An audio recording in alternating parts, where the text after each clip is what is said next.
You are listening to the Enormocast. We gotta get Listen, where you playing in town? You playing here? We're doing the Enormo Dome, whatever it is. It's terrific. Oh, It's yeah, a big house. We place sold that it side out. of town. That's a Very big nice. place. You sold it out. 20,006. We really should. Look, you better get up there before you panic. Those pens are loose. You're very good. I have really enjoyed climbing them with you. We'll make it. I don't think so. But we shall continue with style.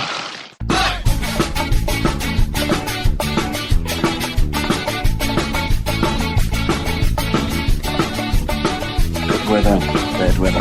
Now or later, anytime is good for climbing. Today's show is brought to you by Black Diamond Equipment, with support from Maxim Ropes. And don't forget, you can go to bonfirecoffee.com and enter Normo at checkout to get a discount on great coffee. And you can go to pureholds.com and enter Normo to get a discount on great Colorado-made climbing holds. Both the coffee and the holds will give you the power to crush your enemies and see them driven before you. And now back to the show.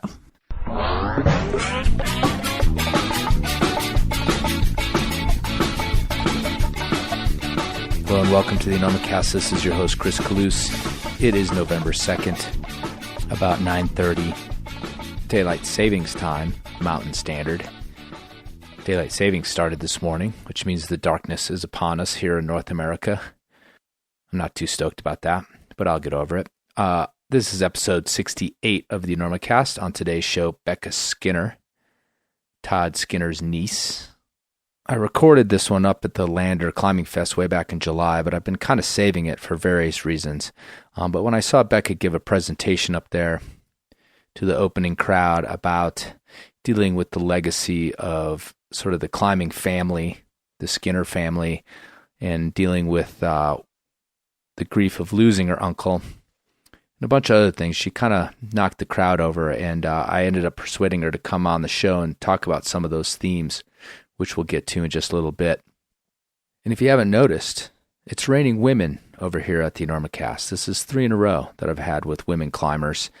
And I kind of did that on purpose because even though I've had this interview with Becca for quite a while, once I got the interviews with Angela Van Wiemersch and Dawn Glantz, which were the last 2 episodes, I realized that Becca's kind of fit in there somewhere in this sort of arc with 2 young climbers and someone a little bit more experienced, Dawn Glantz, and sort of these different ways that the 2 first interviews, Angela and Dawn, got into climbing, and then Becca's actually reveals someone who's sort of pulled away from it a little bit as she kind of examined her motives and realized that she was approaching it in maybe a way that wasn't really making her satisfied. And that's kind of what today's interview is about. It's also a very revealing interview about the inner workings of someone who loses a family member in the mountains and then has to sort of share that grief as the rest of us kind of want to get on board because we feel like we knew them as well. In the case of Todd Skinner, who was so famous and had touched so many people's lives. I think this is a special interview that Becca gave us. I think there's a lot of wisdom here, even from someone as young as her. And I know I have a lot of younger listeners, a lot of gung-ho climber types. And I remember when I was in my early 20s and I couldn't imagine any sort of tragic thing happening to me or happening around me. But regardless of whether it's climbing or not, if you live long enough, you're going to lose people that are close to you. And I think that what Becca has to say here may be helpful in the long run for some folks, especially climbers. If you climb long enough and you climb in the mountains, the odds are pretty good somebody you know, someone that you care about, isn't going to come back. I know that sounds heavy, but the truth is Becca's got a warm, very sweet spirit and some very down-to-earth knowledge to pass on to us today. So settle in for this one, a conversation with Becca Skinner, Living the Legacy.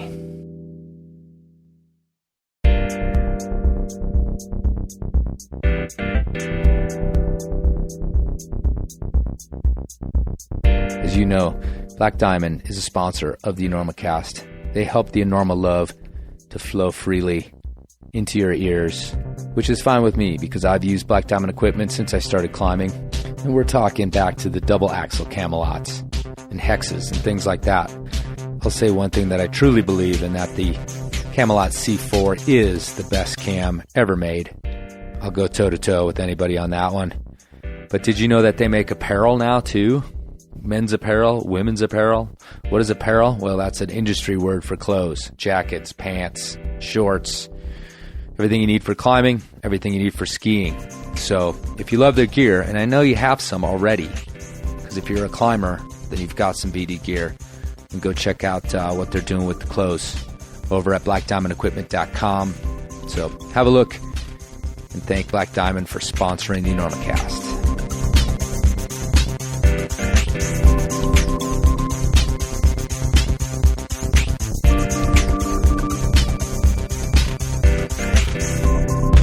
All right, you ready to go? Yeah.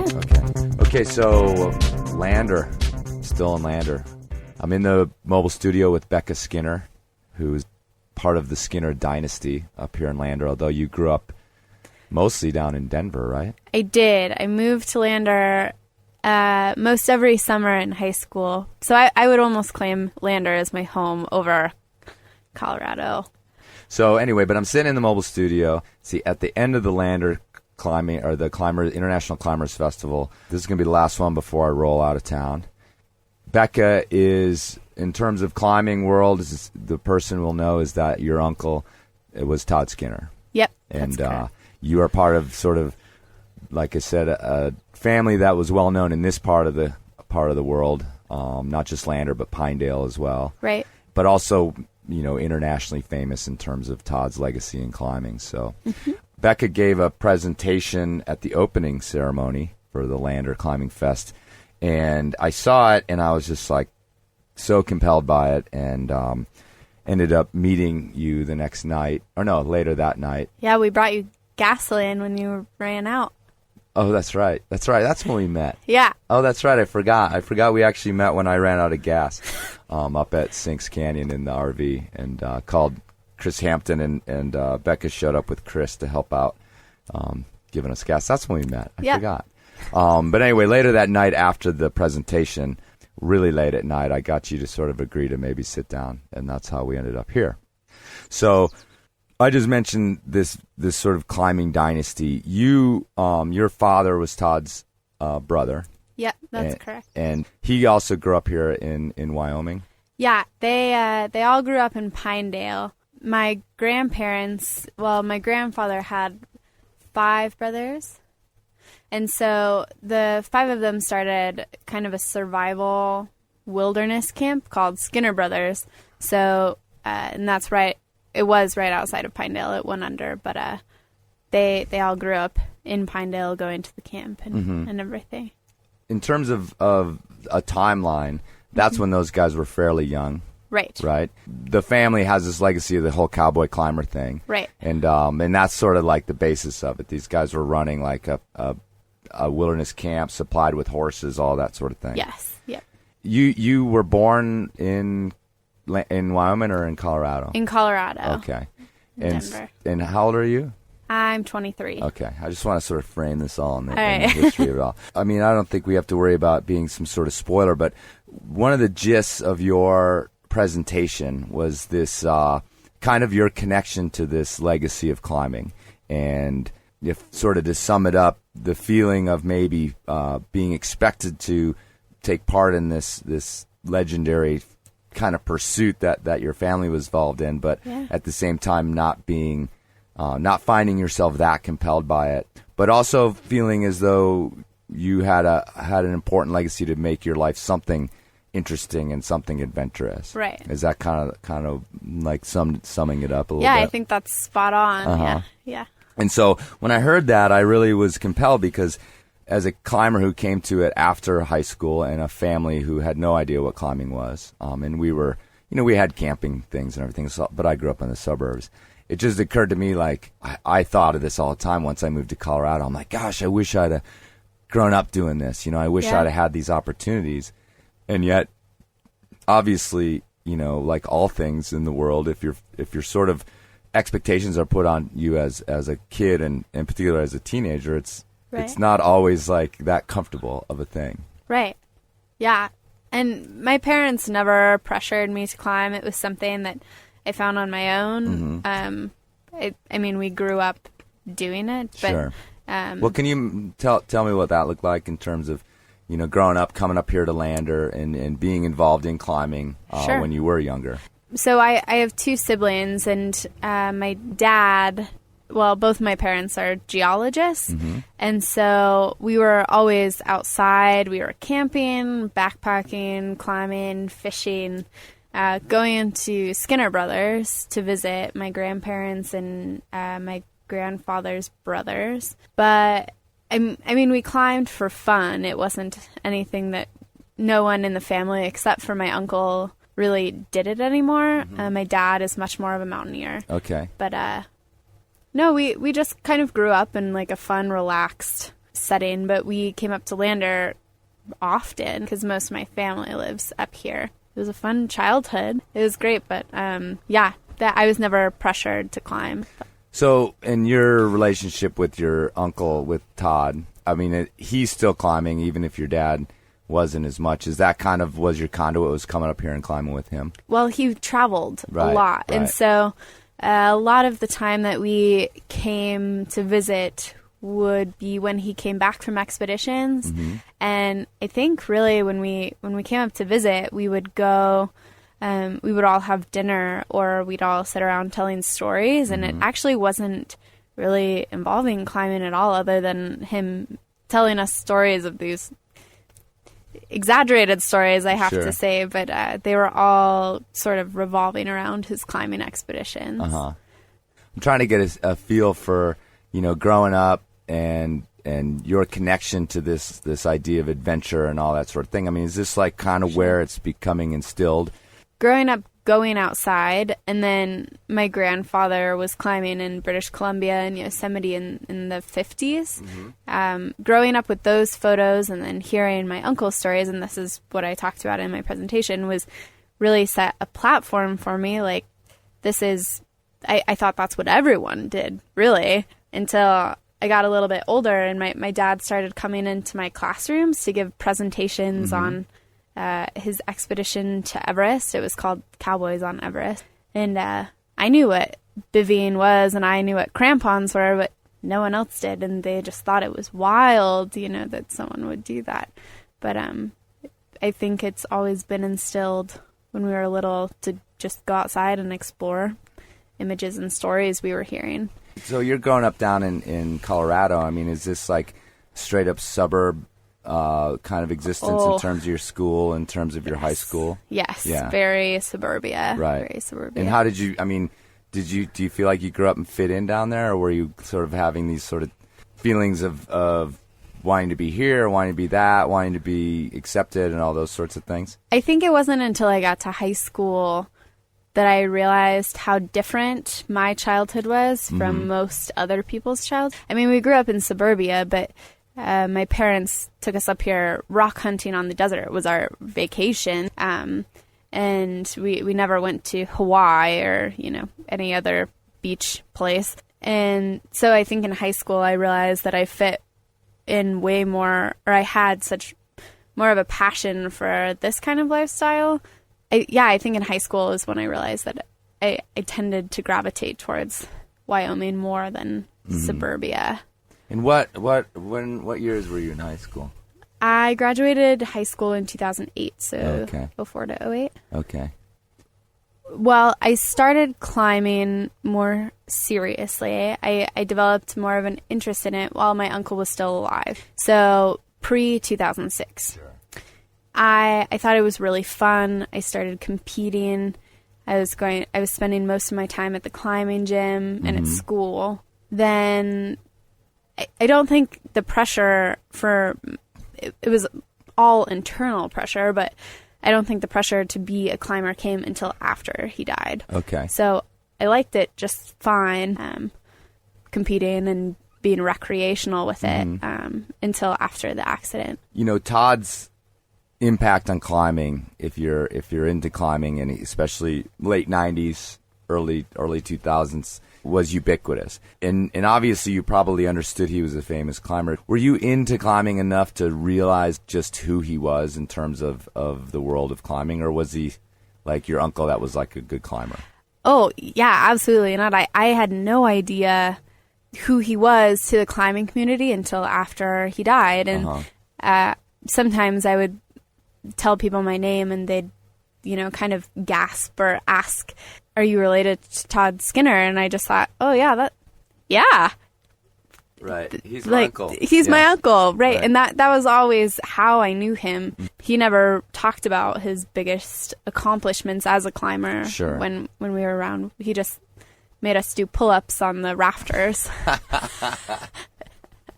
You're becoming a climber, and up until 2006, and you're in high school when this happens, right, is when Todd had his accident. And, just to frame it, if anybody for some reason doesn't know, and I would imagine there's plenty of climbers now that may not have gotten into it in time to know this, but Todd Skinner had his harness fail on the Leaning Tower in Yosemite. Very much suddenly was in the news that Todd Skinner had fallen to his death, and later it came out that his harness failed. I mean, it was just a huge shock to the climbing community. I don't want to make you uncomfortable, but what kind of impact was the suddenness of it on your family?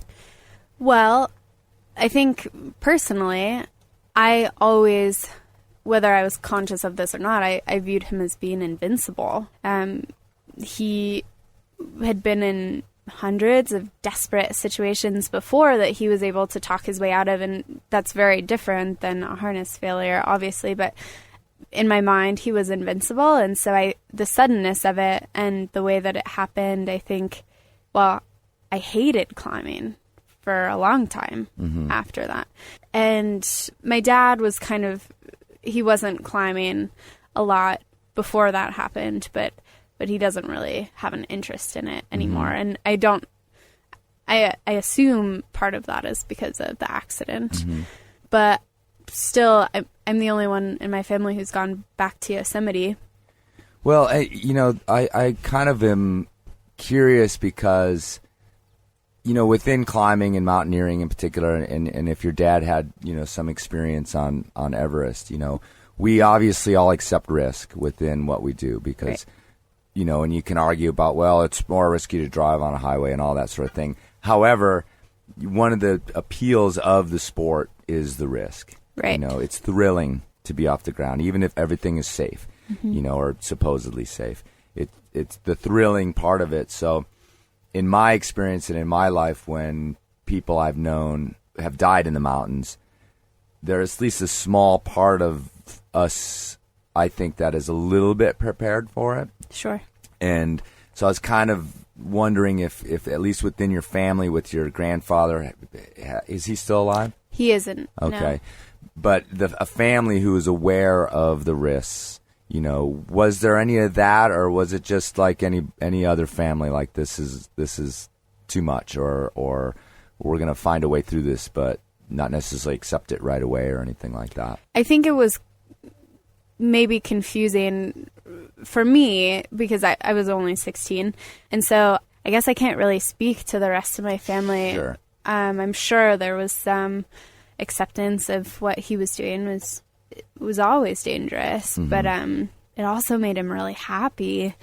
But I think it was confusing for me as a 16-year-old to see or to have so many people involved in that death, because Super Topo, the website, there was a massive feed on there, and in some ways it was really comforting to read so many people's experiences with him, but it's also sort of overwhelming, trying to process the grief and then also feeling like so many people are involved with my family.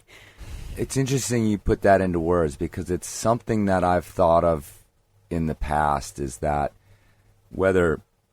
it's a small celebrity kind of thing within climbing compared to some sort of movie star or what have you, but it's also a very personal connection that people feel to sort of celebrity climbers. Right.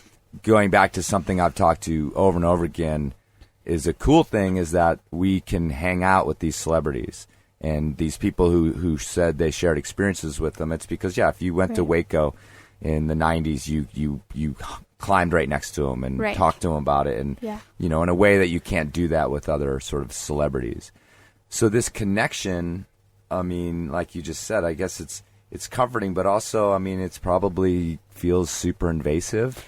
Definitely. I almost felt like I had to share that with people, and for something so personal as a death or a sudden death, I think it was really confusing to me to feel like I'm having to share the grief. And I want to make it clear that I went back and forth between that. It didn't always feel like I was sharing that in a negative way. Sometimes it was really comforting to share that grief with so many people. And then I also want to say this. I mean, you're a 16-year-old girl at this point. And I was a high school teacher. I taught 16-year-olds. Right. And so, I mean, it's not like you have an adult control over any of your emotions or any of your feelings. Not that we can control them at all times anyway, but I mean, like 16 for any boy or girl, like, I mean, it must have been something of a wake up each day with a different whole set of feelings towards a thing and not maybe even understanding where you're at any given moment. Oh, yeah. Yeah. And, well, so my grandmother passed away the month before, and then my uncle died. Okay. So his mom.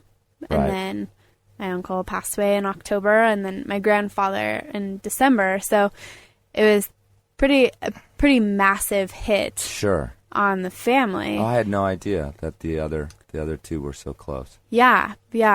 I think it broke my grandfather's heart.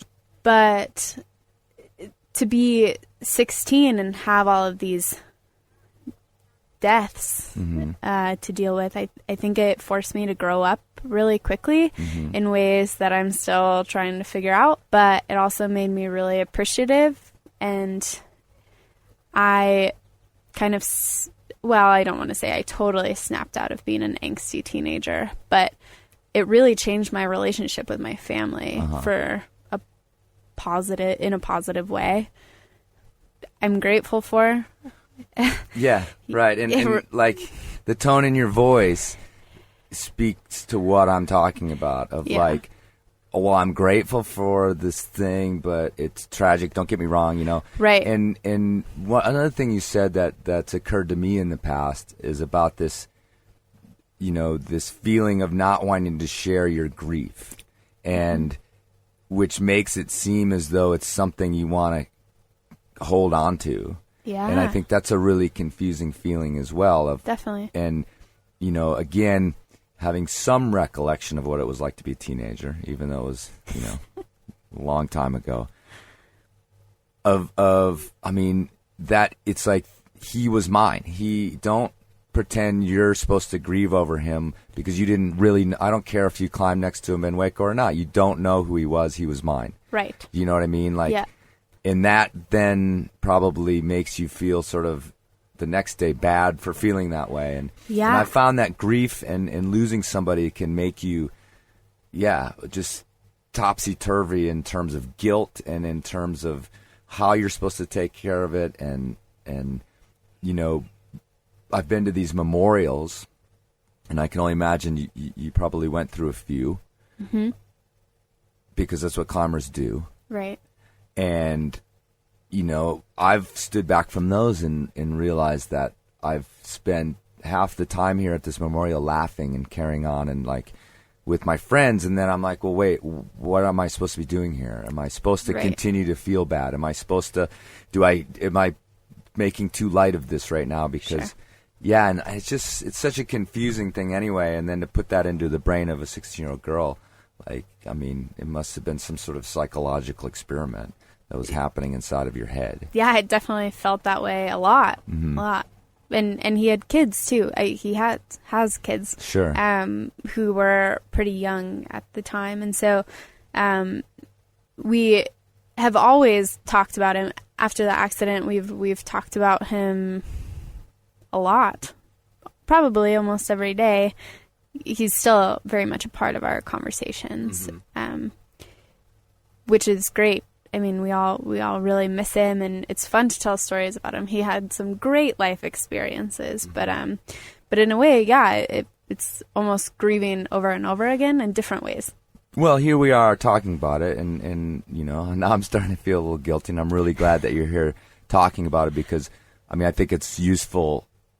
It's got this climbing topic around it, right? But it's a useful thing to talk about because everybody's going to go through it at one point. Sure.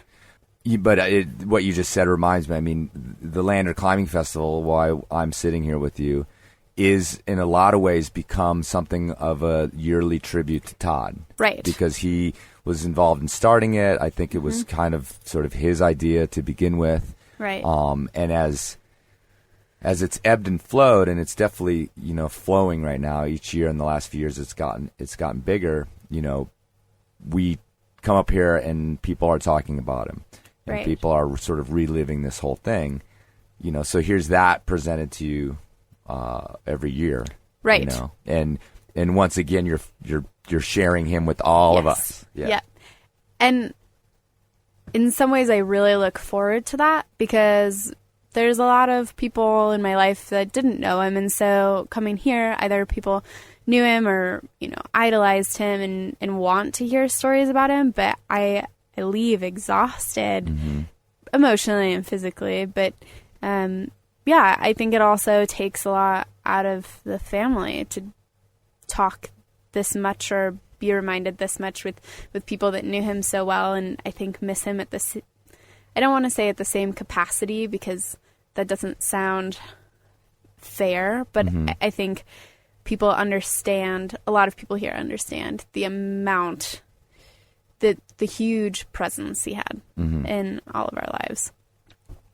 So I want to get back to you and what happened with your climbing afterwards. Okay. But before we do that, I mean, how old were his kids in 2006? Like real little, yeah? The twins were 6 and the oldest was 8. This is quite a bit later. I mean, we're 8 years out. 8 years, yeah. When I asked you, did you realize who your uncle was to the climbing community? They had no idea at the time. Right. And so, I mean, do you have any idea, what this kind of thing that surrounds their now lost father, has the effect it has on them? Right. I think that it's all speculation, obviously, but I think it's pretty similar for them. Sure. They love hearing stories about him and telling stories about him. Holy smokes, Jake tells stories just like him with his hands and his voice fluctuations. It's crazy, but I think that they too leave feeling probably pretty exhausted, and they never knew him as a professional climber. Sure. But it's been really fun as they've gotten older to watch them come into climbing on their own. My aunts never pushed it on them. It's always been an option or a fun thing to do because we, grew up in it, or that's where most of our friends came from. And so for them to come into it on their own and say, oh, this was one of his routes, or, he found this area and it's so cool to be here. I think that's so awesome that they get to experience that. It just occurred to me, what you are talking about, sure, and how it affected your life. They have a whole nother perspective on it, and and need to also share, are forced to sort of share their feelings or their grief with all of us as well. Sure. And this again, it's only now that I'm talking to you that I've thought of this before, but it's really crystallizing just how much, we sort of take from you guys in a sense because of our, need to want to connect to someone like this, and not just Todd, but anybody. I mean, I think of Johnny Kopp in Boulder, and how much, how his group of friends was so huge. And I knew Johnny not super well, but enough to be impacted by that. But they're his family and his very close friends, like, and I know that this was a problem for some. Is this whole, like, everybody's on board with grieving for Johnny, and the people who truly knew him, I know some of them felt like, I realize that you're just trying to be nice, but, like, just maybe leave it alone for a little bit. Yeah, and it's been, man, I feel like I've felt so strongly both ends of the spectrum that I don't know.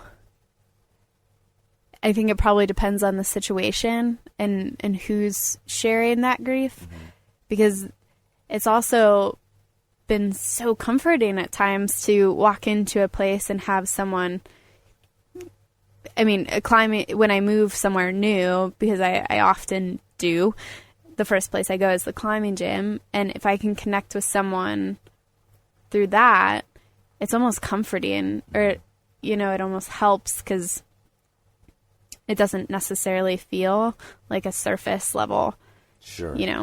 Where are you from? It's, right. This person was a hero to you. He was a hero to me too. Yeah. And then, I mean, there's degrees. I mean, you probably have to step back and think about the next level. And that's right. Todd's wife. And so, yeah, I mean, it's just so complicated. It's so complicated. Right? And, all right, well, let's go back to your climbing. So okay.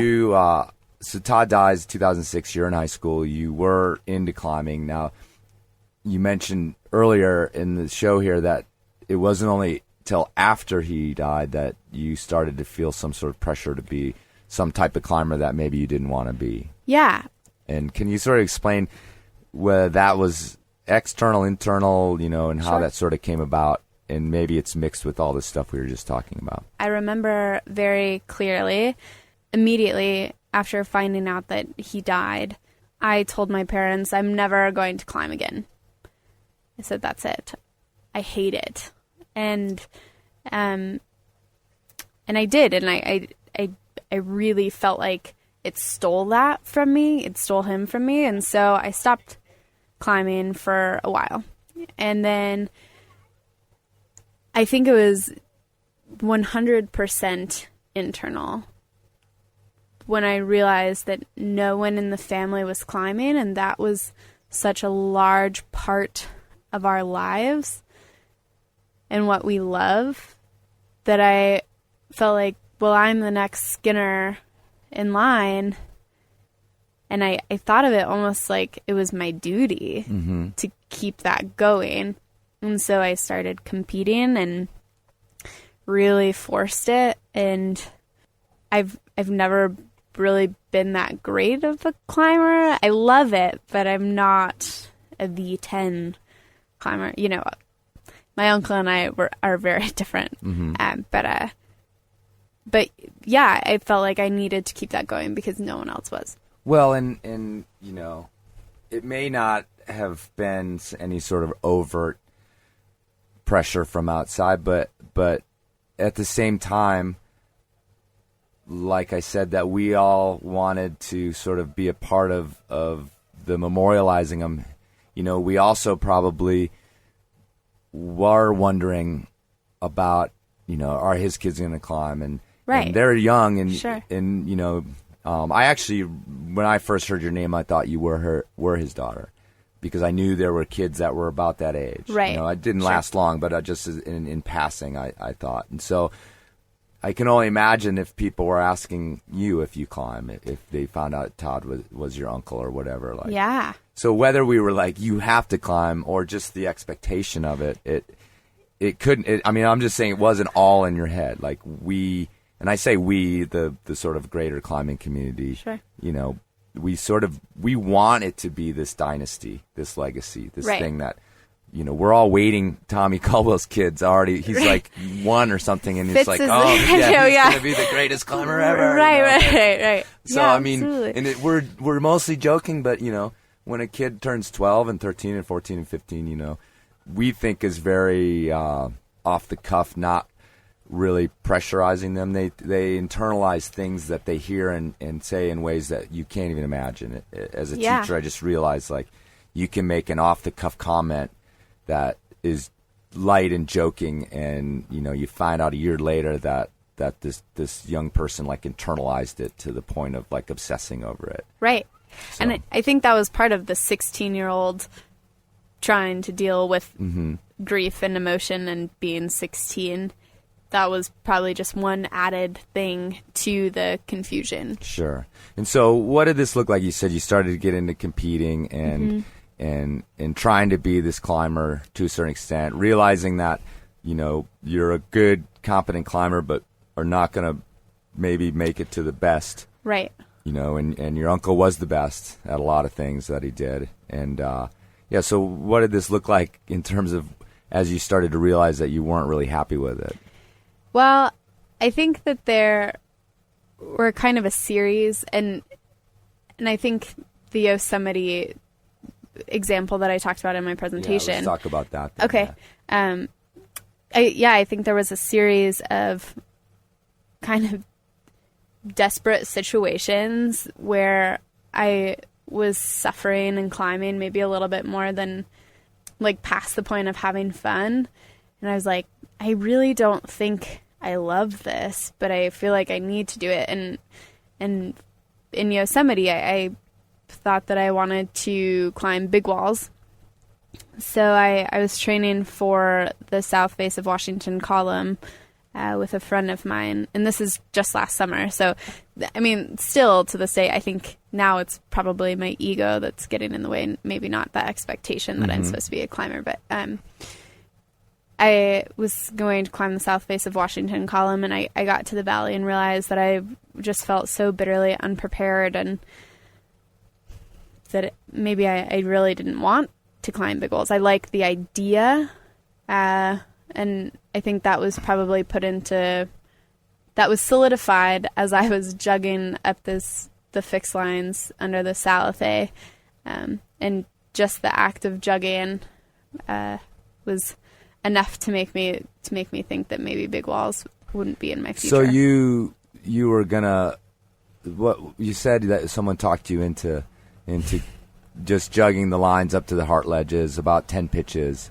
of fixed lines, just to get the experience of jugging into getting off the ground. And were you guys going to spend the night up there too? Yeah. So we went up there and we had dinner and then coffee the next morning and came down, which was great because I've always been curious as to, you know, what does it look like when you sleep up that high. I've always loved the idea of sleeping in a portaledge, and though those are ledges, it still felt very high off the ground and, you know, high consequences. I refer to it as exposure therapy because I felt very exposed jugging up the side. And the girl who I went with, her boyfriend's on YOSAR, this search and rescue team in Yosemite.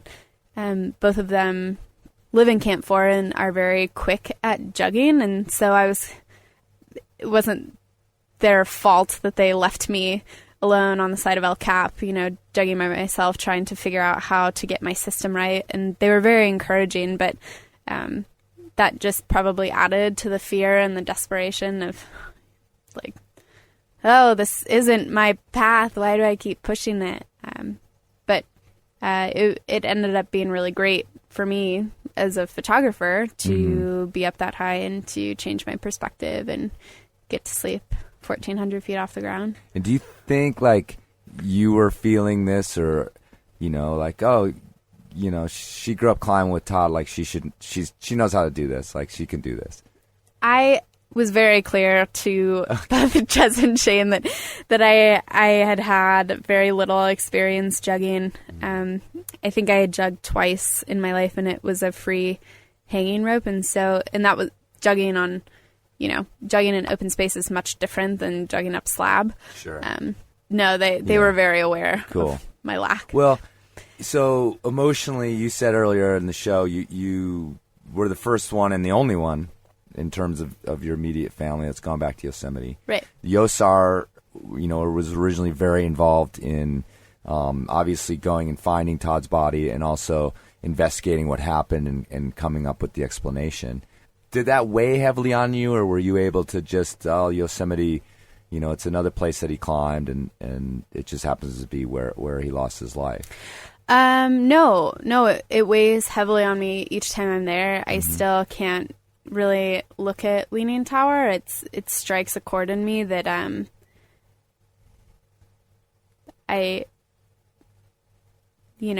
that's the side of it. But it took me a couple years to go back. I had been when I was younger, and I swore to myself that I wouldn't let a place that he loved so deeply become a place that I hated so deeply. So that was a personal mission for me that I felt like I needed to go for myself. So did you, when you're on the Heart Ledges, did you find any sort of joy or pride or just that you were sitting under the Salathé? That was like the sort of, one of the things from his legacy that will always last is what they did on the Salathé, him and Paul Piana. So right, yeah, no, I talked about it in the presentation, but I don't think I've talked about it on the show yet. That the day that I jugged up, it was the same day that I bailed on the South Face, and so I wasn't planning on being on El Cap on that day. But as I was scrolling through my phone on Heart Ledges, and I got a text message that it was the 25th anniversary of the first free ascent of the Salathé, that I just happened to be sleeping under that night. And I cried. That was so meaningful to me, to be there, and unknowingly that was something that I didn't force, and it happened. And I was under a route that meant a lot to him. And thinking like, oh, wow, I bet he slept here.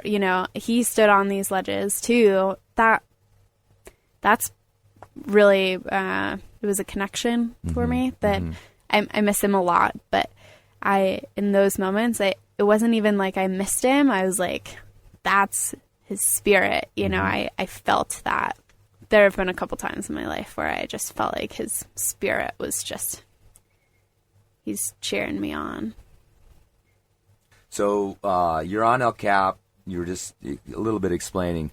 We haven't even talked about the fact that you are now pursuing sort of adventure photography and art photography and outdoor photography in general. Right. So you just mentioned like this new perspective as a photographer that you also gained from this trip up there. Right. And I think that there's through this series of desperate situations, I think that it's brought a little bit of clarity to me that professional climbing definitely isn't my path, and I will always be a climber in even the most basic senses.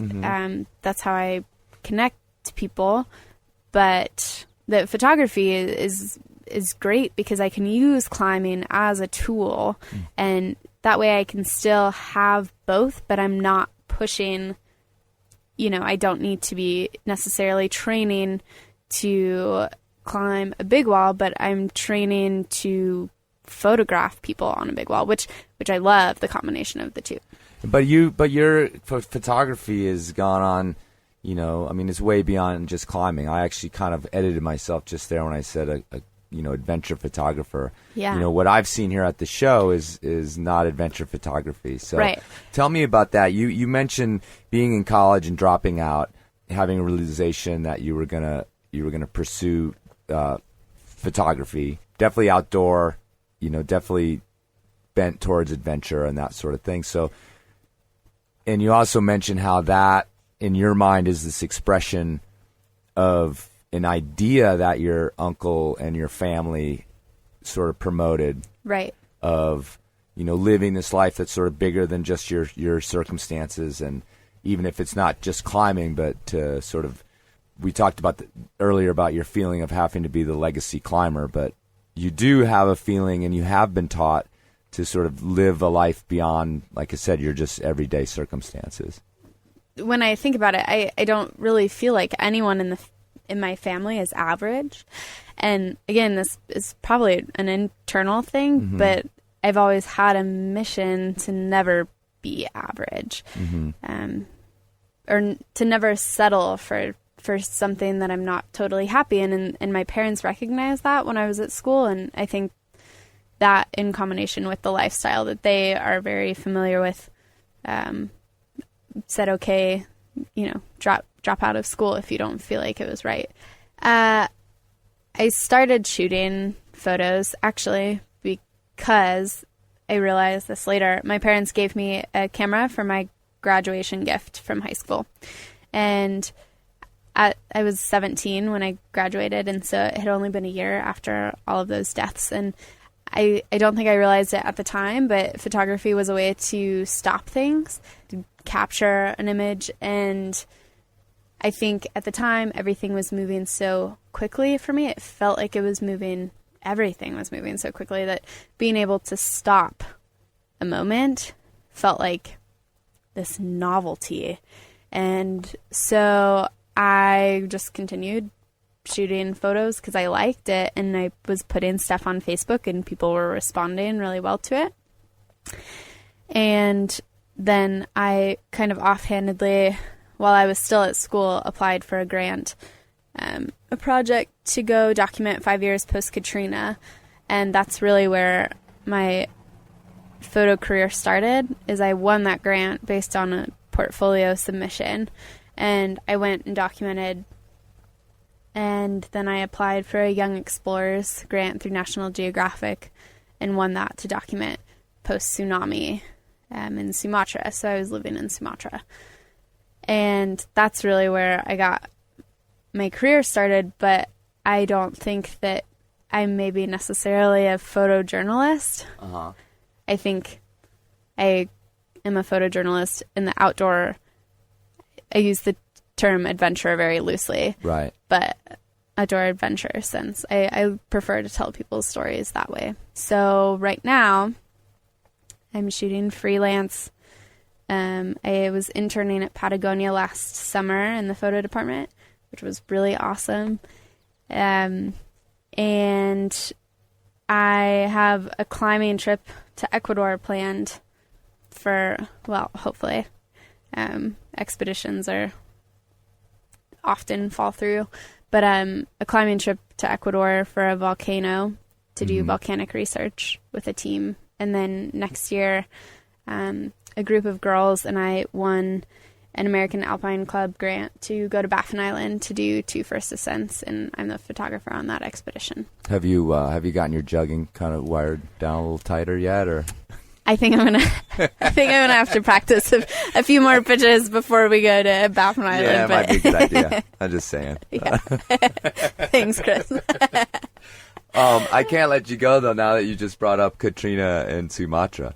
Oh, okay. Tell me a little bit about that. Like, what did you learn down there? Or most recently, Sumatra, the tsunami. Let's just do that. Okay. Or talk about that for a second. I mean, sure. That sounds incredible. It was and maybe heartbreaking. I don't know what you found there. Yeah, it was really different. I think doing those 2 projects, they're so vastly different in the way that people handled death, which seemed to be the biggest difference when I was photographing in Sumatra. Well, because relatively speaking, I mean, the death toll in Katrina was nothing compared to Sumatra. Is that what you're sort of getting at? Like that was more present, or? No, actually, people with Katrina were really angry. Okay. There was the government to blame in a lot of people's eyes. That I'm not stating that that's my opinion, but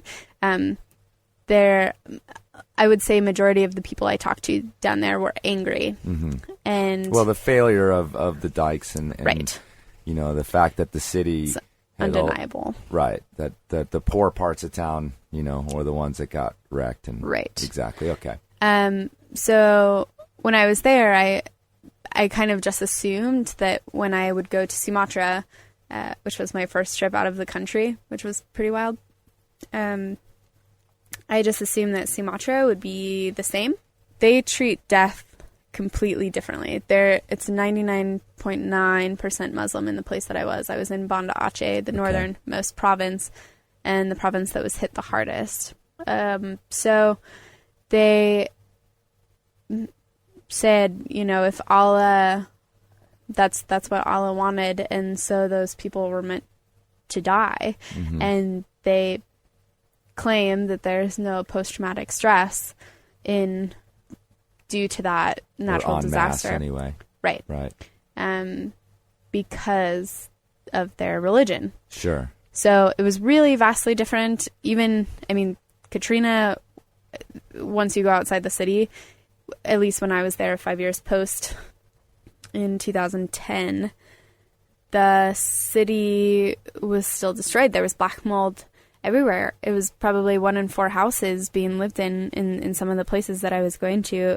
And in Sumatra, and part of this is because the amount of aid that came to the rescue, but you could hardly tell that there was a natural disaster in Aceh.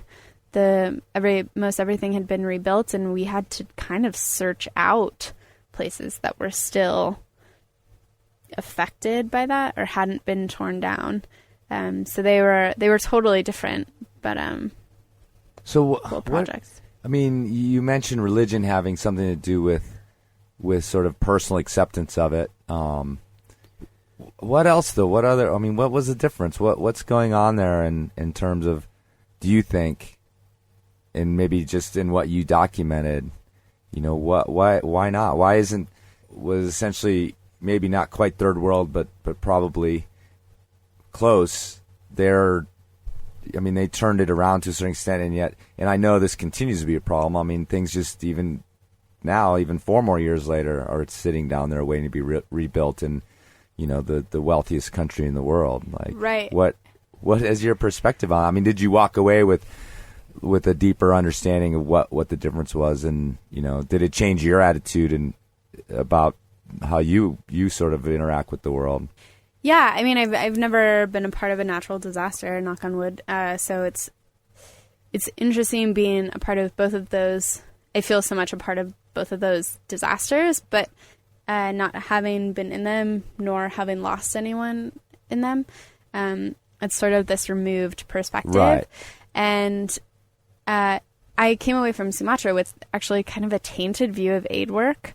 And it's so well intentioned, but I saw a lot of things there that were so poorly executed that it was hard to not feel a little bit jaded seeing it.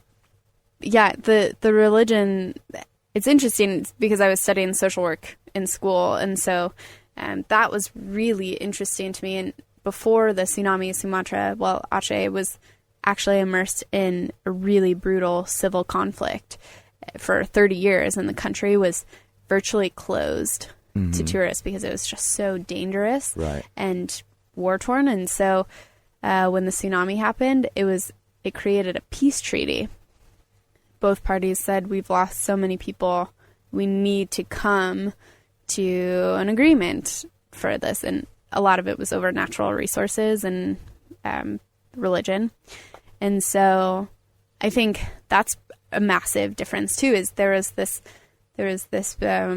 everyone had lost so much, and not saying that people in Katrina hadn't lost so much, but they had this whole other added war part of it that I think coming together, they all helped each other, and they rebuilt much better, in my opinion, than we have in New Orleans still. But the religion was the biggest difference, the letting go of death. And in Sumatra, they were pretty public about it. They had photos of bodies in museums and hanging up in memorials, and that were very gruesome. Any sort of basic grief counselor says acceptance is, in there. Right. And, perhaps, and this is a far afield of our original conversation, but it's away from the rest of us. New Orleans is just one city in our country versus having a whole coast wiped out or whatnot. Yes. And we wanted it to be taken care of and forget about it for the moment, or to a certain extent. Yeah. And there's actually, I'm missing the words right now, but when you are so overwhelmed when a natural disaster or some large catastrophe happens, and you're being fed so much negativity on the news and on the radio, and people are talking about it, your brain has to kind of shut that out. Sure. And so I think that probably could have happened to us with Katrina, Sure. that we just were so overwhelmed with that got pushed. Yeah, and to a certain extent, I've thinking about it. I just assume, they rebuilt this, like the floods in Boulder last year. Yeah, right. I'm not taking care of it, but I assume someone is, and right. somebody is right. actually. Big Thompson's open and things like that. So yeah. But that obviously has broken down there to an extent that maybe a lot of us out here in wherever we are don't really realize that it's broken. I mean, even compared to Sandy up in New York, right? I think all these comparisons are now being made, and people are kind of wondering, well, what broke down in those parts? But if someone like you isn't down there telling us about it, I mean, I don't seek it out on the news or whatever. Right, so. and that's why we did the project in Sumatra. Sure. Was because there was I couldn't find, and my expedition partner Chris Michael couldn't find any photographs of the rebuilding process. So it was this massive media gap, because how a place rebuilds is, in my opinion, equally as important as the Sure. disaster itself. Right. Can we find any of this anywhere? Yeah. Can we see this stuff? Sure. If you visit www.beccaskinnerphotography.com. Okay, cool. That's all right. Shameless plug for You can spray down your plug. I'll link it on the website and everything Okay, else. great. So cool, because I'm curious now myself. So yeah, and I should that was BeccaSkinner.com. BeccaSkinnerphotography.com. BeccaSkinnerphotography.com. We don't right. do the W's anymore. Oh, okay. Right. Okay. Sorry. I missed that memo. Well, because it's too hard to say. Right. Okay. Sorry. You're right. 3 W's. We know way they're too there. much. Right. Okay. Acceptance. No, well, to clarify the Sumatra project, for that grant, myself and my expedition partner teamed up with James Baylog, actually the guy that runs the Extreme Ice Survey, and is photographing and receding glaciers. When the Sumatran tsunami happened, he went over to Banda Aceh and took these photos of these crazy architectural artifacts that had been washed into places, or buildings that were still standing amongst all this rubble, and really powerful photos. And so we went over there to repeat these photos. So it was like one big scavenger hunt to show this is I guess you can't even really say before, but this is immediately after, and this is, I think we were there 7 years post tsunami. So right, so this is the same spot. Yes. This is what it looks like now. Yes. Right. Okay. That's real. I love those things. Actually. Yeah. That's totally cool. Great. Yeah. There's plenty of them. All right. Well, how are you feeling now? I mean, we just went through this. You just bared your soul, and I very much appreciate it. And I say that not as a cliche. You seem, your presentation implies, and the fact that you're willing to talk about this implies that you have gotten to sort of a better place in terms of your feelings about climbing, your feelings about your uncle's death, the way your family's interacting. Yeah, I mean, where are you now? I mean, do you have your struggles still with it, or are you feeling better about it? Yeah, I think I definitely still have my struggles with it. And putting together that presentation, I think I cried multiple times putting it together. But I mostly just, I think that... You made some of us cry, too. I'm so sorry. Is that all the mean things I said to you guys during my presentation? No, I'm but you saw them. You saw the tears. Yeah. And it wasn't my intention to make people sad. I'm just trying to tell my story in a way that it might... I think growing up as maybe not necessarily a child of the industry, but grouping myself into this larger child or family member of these great shadows, I think it's probably applicable to people in different situations. Mm-hmm. I mean, you talked to Angie about that. Sure. So I think if sharing that story helps people, then then that's great. So I'm doing well. I miss my uncle a lot, but it's nice to be with my family this week. So. All right. Well, it's been great to meet you and hang out with you the last few days, and I really appreciate you sitting down in the mobile studio, and I think people are really going to appreciate that you shared all this with them. Well, yeah, thanks. Thanks for posing in front of my camera. Oh, yeah. Great. We've got some portraits coming out. Yeah. So. All right. Thanks a lot, Becca. Thanks.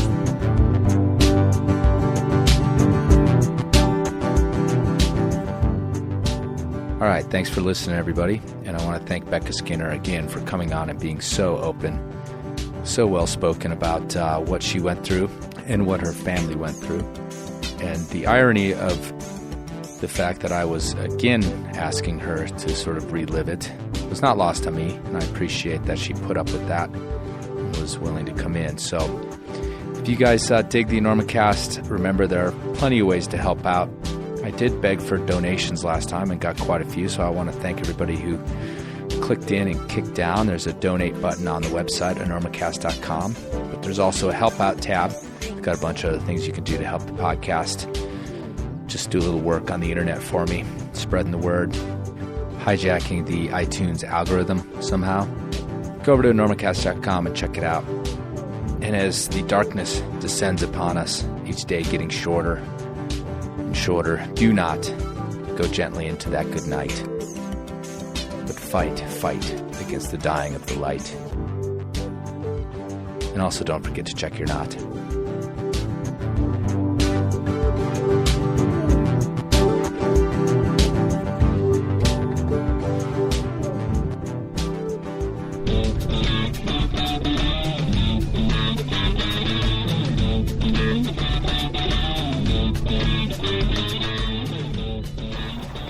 Come far, pilgrim. Feels like far. Were it worth the trouble? What trouble?